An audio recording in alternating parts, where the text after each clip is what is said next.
My dear friends, our Bishop, and indeed the Holy Father, has asked us to meditate this day throughout the Church on the theme of vocation. I would like to begin by placing it in a wider context.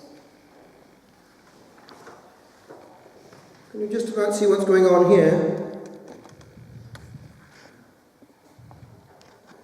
That, of course, is St. Michael. But can you see also one or two of the details? You've got, you're just about picking up old Nick down there, haven't you? Somewhat shrunk in importance. But you've also got, they only just about pick it up, especially those far away. Can you just about see also another hidden detail there?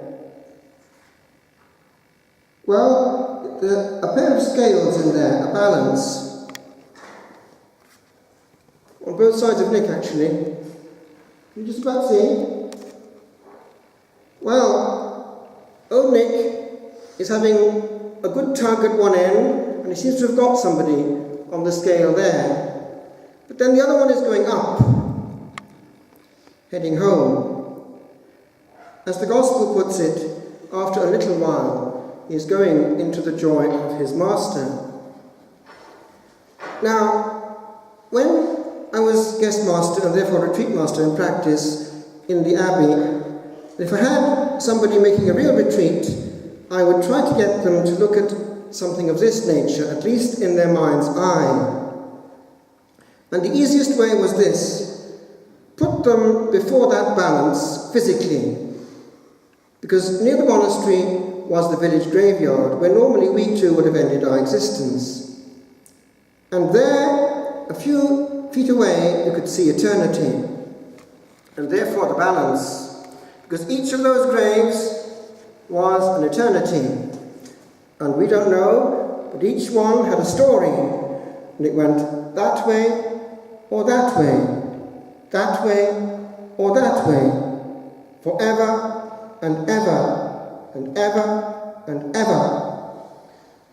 There were all kinds of graves there, quite a few actually in the chest of drawers, because they put them in the wall in Italy quite often. But there was one tiny grave, as one went into the graveyard, it was an angel, a child. And there was a little poem there saying, I came from heaven, I came down to earth, I had a little peep, and I preferred heaven, and I went back.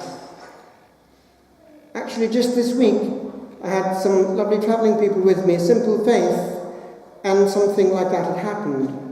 They had married at 18 and 19, and the first batch were two twins, but premature, 6 months. Daddy held one twin, Mammy held another, and at the same time, both twins, in their arms, went back to the angels, but baptized. Eventually they had 3 others, last of which was with us, a tiny one, by now about 2. But Daddy said this to me. On the first birthday of this little one, the last on the conveyor belt, he, Daddy, was with his wife sleeping fast, but he happened to wake up because there was something going on, and the cot was in the same room. And also one of the other children, and they both witnessed something.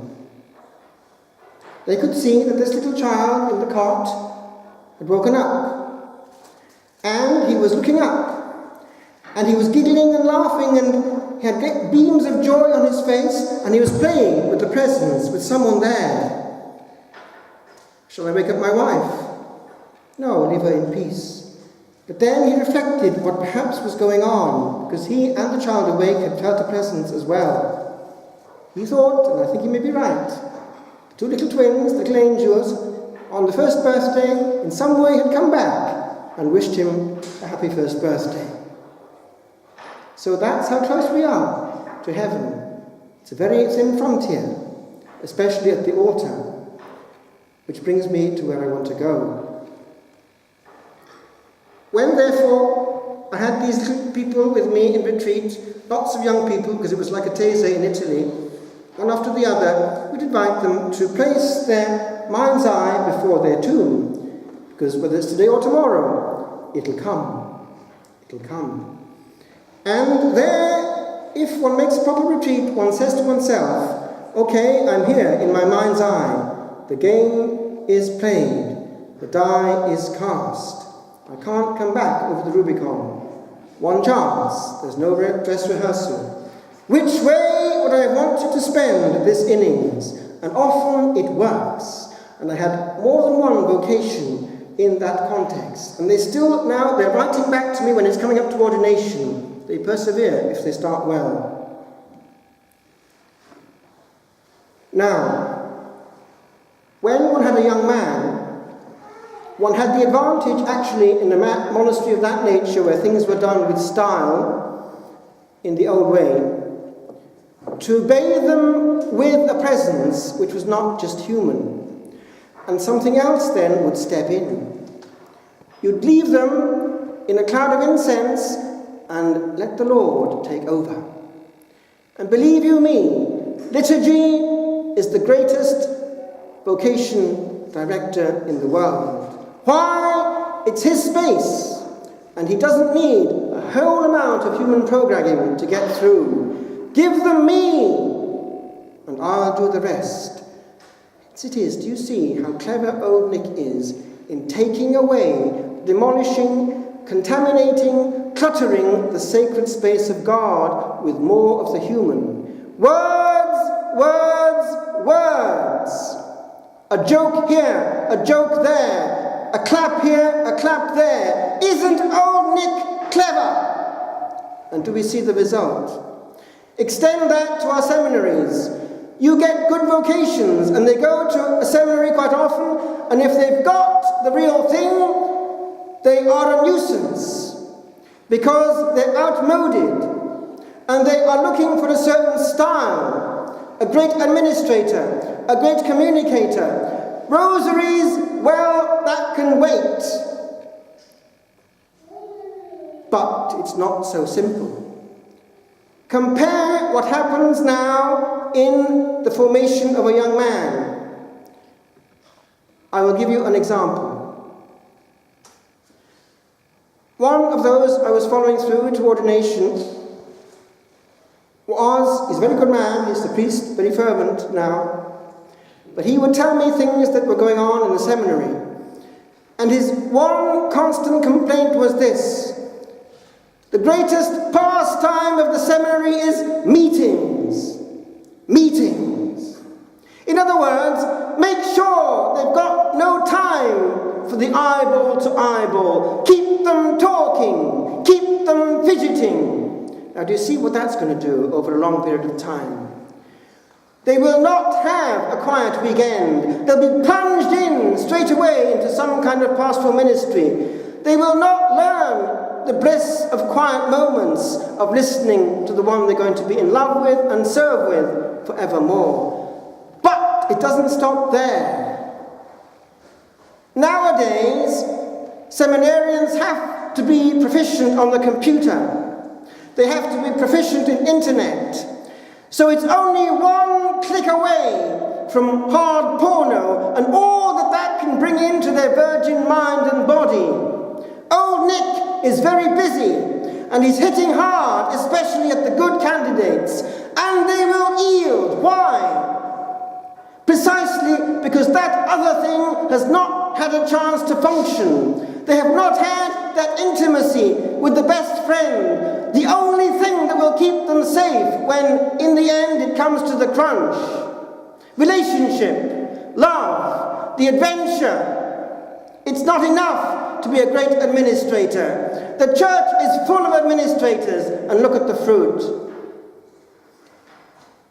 I would propose another model to you. It's a bit daring, but it has to be said once and for all. The problem is on the deep level of spirituality. If they're not given a spirituality, they're not given one lung, and the other is not enough to carry them through. Hence it is that it can be, perhaps in many cases, the only safeguard from losing a vocation altogether, which they might have from God, because it's divine and can't be made by human beings. because that vocation is badly handled, often by authority, incompetence, by sending them to a place where they'll have a religious family and spirituality, where they'll have a body of doctrine, a formation in the adventure, which will carry them through and also give them that element of fellowship, which is a great safeguard out there in the jungle. Many priests collapse because there's no fellowship, no one to share the soul with. They're alone, and often badly treated by their people, forgotten sometimes by their bishop. Which brings me to where I want to finish, the bishop. I am here, Father Michael here is here, Father Michael Carl, the parish priest. The Benedictines are there, just down the road, in Stamullen. We're all here because we have a bishop who listens, who cares, who prays, and who has enough cop on to see where the Holy Ghost is moving. It's not the case everywhere. We have a lot to be grateful for. A lot comes back to the bishop. I was talking to a bishop one day when in Rome. He's an African, a young bishop. He will never ordain anyone with whom he's not lived. He brings all his ordinance to live with him for a while before they're ordained. He wants to know each one and love them personally and know where they're at. Relationship, paternity, one engenders on every level. There's one more thing. I'm here, rather than, for instance, in Wales, because the bishop said yes also to not just the priesthood, but also an adventure, e.g. at Stamullen, saying yes to a grace for the diocese. How many bishops go through their bishop's life without having founded anything, said yes to anything new, ordained hardly anyone, but just fielded well all the graces coming their way, and it's going around. Bishops are a great nuisance when they're not switched on. I just finished, my friends. If we're in trouble now, it's partly our own doing. We've become very human, but we can't manipulate the Holy Ghost.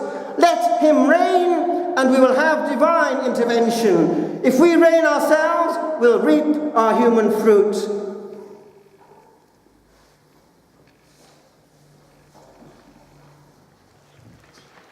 Is this happening? First Tridentine Mass in the old Carolingian chapel in the Abbey on the 20th of July 1997. And can it be that sound as soft as breath may work a deed so great?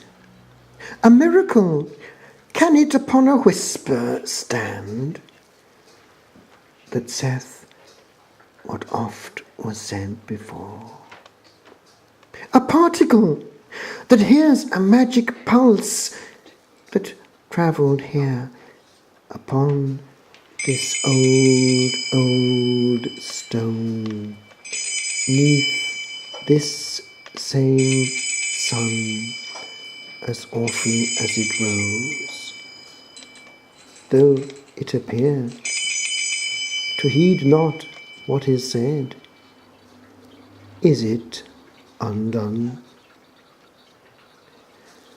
O Majesty, that walks a syllable, and bids me twice, thrice, bow and bend the knee, as ages once knew well. How gullible is intellect grown wild, that smiled to be forever free from this high rubric told, to lie in peace with yesteryear. Now, oh,